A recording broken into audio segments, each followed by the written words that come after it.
ଜଗନ୍ନାଥ ହର ହର ଶମ୍ଭୁ। ଆଜି ଆମେ ଆଲୋଚନା କରିବା ମହାକୁମ୍ଭ ବିଷୟରେ। ଆଉ ମହାକୁମ୍ଭ ଆପଣ ଯାଉଥିଲେ ସେଇଠୁ କ'ଣ ନେଇକି ଆସିବେ ଓ ଯଦି ଯାଉନାହାନ୍ତି ଆପଣ କିପରି ଘରେ ସେଇ ସାହି ସ୍ନାନ କରିପାରିବେ ଓ କିପରି ସେଇ ପୁଣ୍ୟ ଫଳ ଲାଭ କରିପାରିବେ, ଆମେ ସେଇ ବିଷୟରେ ଆମେ ଆଲୋଚନା କରିବା। ଆଉ ମହାକୁମ୍ଭର କିମ୍ବା କୁମ୍ଭମେଳାର ବହୁତ ଆକର୍ଷଣ ଥାନ୍ତି ନାଗା ସାଧୁମାନେ। ସେମାନେ କିପରି ଯାଆନ୍ତି, ସେମାନଙ୍କର କ'ଣ ରୀତି ରିବାଜ ଅଛି, ସେସବୁ ବିଷୟରେ ଆମେ ଆଲୋଚନା କରିବା। ମହାକୁମ୍ଭ ମେଳା ହିନ୍ଦୁ ଧର୍ମର ପରମ୍ପରା ଓ ସଂସ୍କୃତିର ଏକ ମହାମେଳା ବା ମହାପର୍ବ। ଏହା ଭାରତ ଉପଖଣ୍ଡର ତ୍ରିବେଣୀ ମହାସଙ୍ଗମଠାରେ ଅନୁଷ୍ଠିତ ହୁଏ। ତ୍ରିବେଣୀ ମାନେ ଗଙ୍ଗା, ଯମୁନା, ସରସ୍ୱତୀ। ପ୍ରତି 12 ବର୍ଷରେ ଥରେ ମହାକୁମ୍ଭ ମେଳା, 6 ବର୍ଷ ବ୍ୟବଧାନରେ ଅର୍ଦ୍ଧକୁମ୍ଭ ମେଳା, ପ୍ରତି 3 ବର୍ଷରେ ଅଲଗା ଅଲଗା ସ୍ଥାନ ହରିଦ୍ୱାର, ପ୍ରୟାଗ, ଉଜ୍ଜୟିନୀ, ନାସିକାରେ କୁମ୍ଭମେଳା ଅନୁଷ୍ଠିତ ହୋଇଥାଏ। ଚାଲନ୍ତୁ ଏବେ ଜାଣିବା କୁମ୍ଭମେଳା ମାନେ କ'ଣ, କାହିଁକି ହୁଏ। ଯେତେବେଳେ ସମୁଦ୍ର ମନ୍ଥନ ହୋଇଥିଲା ସେତେବେଳେ ଅମୃତ ଭାଣ୍ଡ ବାହାରିଥିଲା, ଅମୃତ କଳସ ବାହାରିଥିଲା। ସେଇ ଅମୃତ କଳସକୁ ଅମୃତ କୁମ୍ଭ କୁହାଯାଏ। ସେଇ କୁମ୍ଭରୁ 4 ଟୋପା 4 ଜାଗାରେ ପଡ଼ିଯାଇଥିଲା, ମାନେ ହରିଦ୍ୱାର, ପ୍ରୟାଗ, ଉଜ୍ଜୟିନୀ, ନାସିକାରେ ସେଇଥିରୁ 4 ଟୋପା ପଡ଼ିଯାଇଥିଲା। ସେଇଥିପାଇଁ ଆମର ମହାକୁମ୍ଭ ମେଳା ବା କୁମ୍ଭମେଳା ଅନୁଷ୍ଠିତ ହୁଏ। ଏହା ସହିତ ବୈଜ୍ଞାନିକ କାରଣ ମଧ୍ୟ ଅଛି। ପ୍ରତି 12 ବର୍ଷରେ ଥରେ ବୃହସ୍ପତି ମହାଗ୍ରହ ସୂର୍ଯ୍ୟଙ୍କର ପରିକ୍ରମା କରନ୍ତି। ତେଣୁ ଯେତେବେଳେ 12 ବର୍ଷରେ ହୁଏ କୁମ୍ଭମେଳା, ତାପରେ 6 ବର୍ଷରେ ଅର୍ଦ୍ଧକୁମ୍ଭମେଳା, 3 ବର୍ଷରେ ମଧ୍ୟ କୁମ୍ଭମେଳା ହୋଇଥାଏ। କିନ୍ତୁ 144 ବର୍ଷରେ ମହାକୁମ୍ଭମେଳା ଅନୁଷ୍ଠିତ ହୋଇଥାଏ। ଏହିଥର ଯାହା 144 ବର୍ଷ ପରେ ଏହି କୁମ୍ଭମେଳା ମହାକୁମ୍ଭମେଳା ଅନୁଷ୍ଠିତ ହେଉଛି। ତେଣୁ ଆପଣ ଯଦି ଚାହିଁବେ ଏହି ମହାକୁମ୍ଭମେଳାକୁ ନିଶ୍ଚିତ ଭାବରେ ଆପଣଙ୍କ ପାଖରେ ଯଦି ସକ୍ଷମ ଅଛି, ତାହା ଛଡ଼ା ଗଭର୍ଣ୍ଣମେଣ୍ଟ ତରଫରୁ ବିଭିନ୍ନ ଅଞ୍ଚଳରୁ ମଧ୍ୟ ବସ୍ ଚଳାଚଳ ଏସବୁ ହେଉଛି। ଆପଣ ଯାଇକି ସେଇଠି ବୁଡ଼ ପକାଇ ପାରିବେ। ସେପରି କରିବା ଦ୍ୱାରା ଆମର ସବୁ 3 ପ୍ରକାର ପାପରୁ ନିତ୍ୟ ନୈମିତିକ ଓ ପୂର୍ବଜନ୍ମ ଯାହା ବି ପାପ କରିଥିବା, କାୟ ମନ ବାକ୍ୟରେ ଯାହା ବି କେବେ କିଛି ପାପ କରିଥିବା ତାହା କ୍ଷୟ ହୁଏ ବୋଲି ବିଶ୍ୱାସ ଅଛି। କିପରି ପାପ ହୁଏ, ଆମେ ଯାହା କାମ କରନ୍ତି ସେହି କାର୍ଯ୍ୟ ଦ୍ୱାରା ମଧ୍ୟ କିଛି ପାପ ହୋଇଥାଏ। ତାହା ହେଉଛି ମୁଖ୍ୟ ପାପରେ ଗଣା। ତାହା ଛଡ଼ା ଆଉ ଯଦି କାହାକୁ ପ୍ରତି ଅତ୍ୟାଚାର ହୋଇଥାଏ, ଆମେ ଦେଖିଥାଏ, ଆମେ ଚାହିଁ ମଧ୍ୟ ପ୍ରତିବାଦ କରିନଥାନ୍ତି, କିମ୍ବା ସେହି ସମୟରେ ତାକୁ ଭଗବାନ ତା ବିପଦରୁ ଉଦ୍ଧାର କରନ୍ତୁ ବୋଲି ପ୍ରାର୍ଥନା କରିନଥାନ୍ତି, କିମ୍ବା ଆମେ ସକ୍ଷମ ଥାଇକି ମଧ୍ୟ ତାକୁ ଉଦ୍ଧାର କରନ୍ତି ନାହିଁ, ସେଇ ସବୁ ହେଉଛି ଗୋଟେ ପାପ। ଆଉ ଗୋଟେ ପାପ ହେଉଛି ଆମେ କିପରି ଅନ୍ୟର ବିରୁଦ୍ଧରେ କଥା ହେବା, ପରନିନ୍ଦା, ପରଚର୍ଚ୍ଚାରେ ମଧ୍ୟ ଆମକୁ ପାପ ଲାଗିଥାଏ। ଏହି ସବୁ ପାପରୁ ମୁକ୍ତି ମିଳିଥାଏ ଆମକୁ ଏହି ବୁଡ଼ ପକାଇବା ଦ୍ୱାରା। କିପରି ବୁଡ଼ ପକାଯାଏ, ଯଦି ଆପଣ ମହାସ୍ନାନ ପାଇଁ ଯାଉଛନ୍ତି, ମାନେ ସାହି ସ୍ନାନ ପାଇଁ ଯାଉଛନ୍ତି, କୁମ୍ଭମେଳାକୁ ଯାଉଛନ୍ତି, କିପରି କରିବେ। ପ୍ରଥମେ ତ ଭୋରରୁ ସୂର୍ଯ୍ୟୋଦୟ ପୂର୍ବରୁ ବୁଡ଼ ପକାଯାଏ। ସୂର୍ଯ୍ୟ ଉଦୟ ହେବାକୁ ଥାଏ ସେ ସମୟରେ ବୁଡ଼ ପକାଯାଏ। ତାପରେ ସୂର୍ଯ୍ୟଙ୍କର ପୂଜା କରାଯାଏ। ତାପରେ ଯଦି ଆପଣ ଚାହିଁଲେ ଭଗବାନଙ୍କୁ ଦର୍ଶନ କରିପାରିବେ। ସେଇଦିନ ଭଗବାନ ବିଷ୍ଣୁ ଓ ମହାଶିବଙ୍କୁ, ମାନେ ସଦାଶିବ ବା ଶିବ ଭଗବାନଙ୍କୁ ପ୍ରାର୍ଥନା କରିବାର ରୀତି ରିବାଜ ଅଛି। ଆପଣ ଚାହିଁଲେ ବିଷ୍ଣୁ ସହସ୍ରନାମ କିମ୍ବା ଏହି ସହସ୍ରନାମ ପାଠ କରିପାରିବେ। ବିଷ୍ଣୁ ସହସ୍ରନାମ ଓ ଶିବଙ୍କ ସହସ୍ରନାମ ପାଠ କରିପାରିବେ, କିମ୍ବା ଶିବ ଅଷ୍ଟକମ ଓ ଜଗନ୍ନାଥ ଅଷ୍ଟକମ ଏସବୁ ପାଠ କରିପାରିବେ।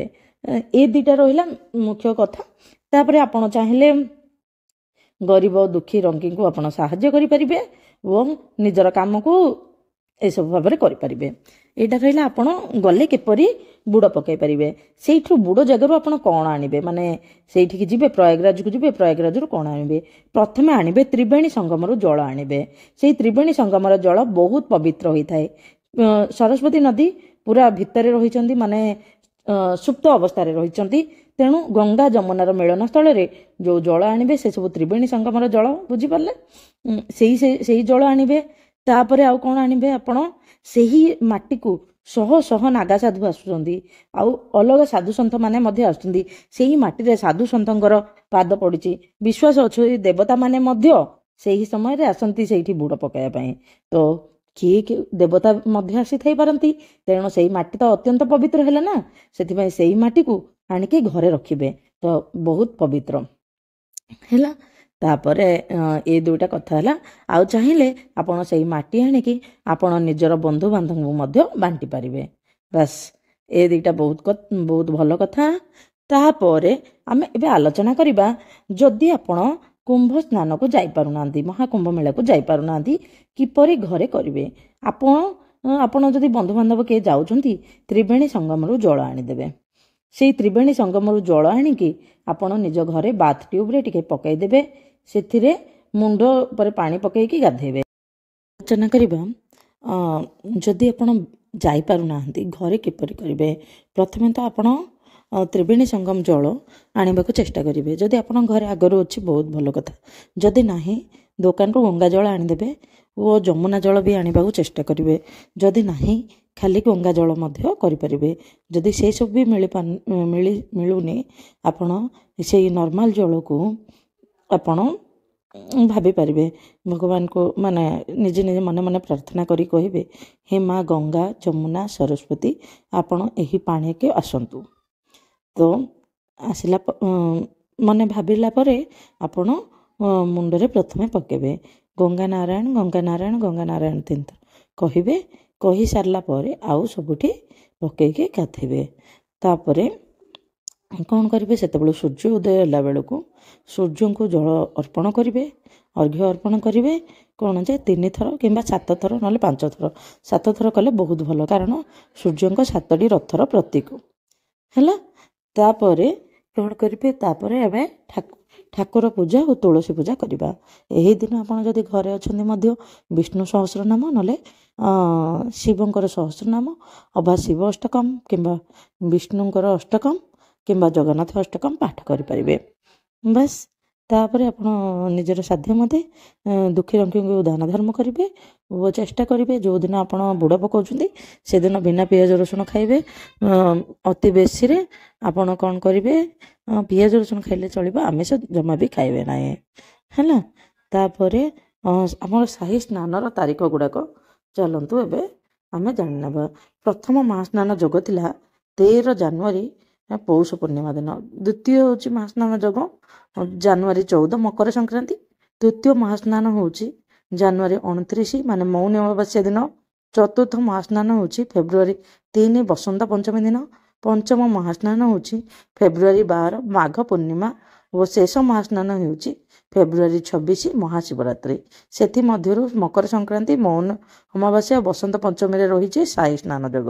ତ ଏହି 3 ଦିନ ଆପଣ କରିପାରିବେ। ଯଦି ଆପଣଙ୍କ ପାଖରେ ଗଙ୍ଗା ଜଳ ଏସବୁ ନାହିଁ, ଦେଖନ୍ତୁ କିଛି ୱେବସାଇଟ୍ ମଧ୍ୟ ନହେଲେ ଆଉ କିଛି ଆପ୍ ଗୁଡ଼ାକ ଯେମିତି ଶ୍ରୀମନ୍ଦିର କିଛି ଆପ୍, ସେମାନେ ଆପଣ ଯଦି ପଇସା ବାନ୍ଧିଦେଲେ ସେମାନେ ଆପଣଙ୍କ ଘରକୁ ଏହି ତ୍ରିବେଣୀ ସଙ୍ଗମର ଜଳ ପଠାଇ ଦେଉଛନ୍ତି। ଆପଣ ସେଇ ପାଣି ମଧ୍ୟ ଆଣିକି ସେଇ ଜଳ ମଧ୍ୟ ଆଣିକି ଆପଣ କରିପାରିବେ। ଏହା ରହିଲା ମହାକୁମ୍ଭର ସବିଶେଷ ବିବରଣୀ। ଆପଣ ଯଦି ଯାଉଛନ୍ତି କିପରି କରିବେ ଓ ଯଦି ଯାଇପାରୁନାହାନ୍ତି ଘରେ କିପରି ସେଇ ସାହି ସ୍ନାନର ଫଳ ପାଇପାରିବେ ଓ କେଉଁ ଦିନ ସାହି ସ୍ନାନ ଅଛି ଓ ସ୍ନାନ ଯୋଗ କେଉଁ ଦିନ ଅଛି ସେହି ବିଷୟରେ ସମ୍ପୂର୍ଣ୍ଣ ବିବରଣୀ। ଆପଣଙ୍କୁ ଯଦି ଏହି ତଥ୍ୟ ଭଲ ଲାଗିଲା ନିଶ୍ଚିତ ଭାବେ ଲାଇକ୍, ସେୟାର ଆଣ୍ଡ ସବସ୍କ୍ରାଇବ୍ କରିଦେବେ। କମେଣ୍ଟରେ ଜୟ ଶ୍ରୀ ଜଗନ୍ନାଥ ହର ହର ଶମ୍ଭୁ ଲେଖିଦେବେ। କାରଣ ଏଇଠି ଭଗବାନ ବିଷ୍ଣୁ ଓ ଭଗବାନ ଶିବଙ୍କର ବହୁତ ଗୁରୁତ୍ୱ ଅଛି। କାରଣ ଏହି ସମୟରେ ହିଁ ଭଗବାନ ବିଷ୍ଣୁଙ୍କ ମୋହିନୀ ଅବତାରରେ ଭଗବାନ ଶିବ ମୋହିତ ହୋଇଯାଇଥିଲେ। ସେଥିପାଇଁ ତାଙ୍କ ଦ୍ୱାରା ସୃଷ୍ଟି ହୋଇଥିବା ଏହି ମହାନ ପୌରାଣିକ କଥା କିମ୍ବା ଏହି ଜାଗା ଗୁଡ଼ାକକୁ ଆମେ ନିଶ୍ଚିତ ଭାବରେ ମନେ ରଖିବା ନିହାତି ଦରକାର ଓ ଆମର ପାପକୁ କ୍ଷୟ କରିବା ପାଇଁ ସେଇଠି ବୁଡ଼ ପକାଇବା ଦରକାର କିମ୍ବା ସେଇଥିର ପାଣିରେ ମଧ୍ୟ ଆମେ ଘରେ ଦିବ୍ୟ ସ୍ନାନ କରିପାରିବା ଓ ଭଗବାନଙ୍କୁ ଆମେ ପ୍ରାର୍ଥନା କଲେ ଆମର ନିଶ୍ଚିତ ଭାବରେ ଆମର ସମସ୍ତ ଉନ୍ନତି ହେବ ଓ ଆମେ ଆଧ୍ୟାତ୍ମିକ ଜଗତରେ ମଧ୍ୟ ଆଗେଇ ପାରିବା ଓ ଆମର ଜୀବନର ଉତ୍ତରୋତ୍ତର ଉନ୍ନତି ଘଟିବ। ଆପଣଙ୍କୁ ଯଦି ଏହି ତଥ୍ୟ ଭଲ ଲାଗିଲା ନିଶ୍ଚିତ ଭାବେ ଲାଇକ୍, ସେୟାର ଆଣ୍ଡ ସବସ୍କ୍ରାଇବ୍ କରିଦେବେ। କମେଣ୍ଟରେ ଜୟ ଶ୍ରୀ ଜଗନ୍ନାଥ କହିଦେବେ। ଆପଣ ଯାଉଛନ୍ତି ନା ନାହିଁ ଏହି କୁମ୍ଭମେଳାକୁ ନିଶ୍ଚିତ ଭାବରେ ଜଣାଇବେ। ଜୟ ଶ୍ରୀ ଜଗନ୍ନାଥ।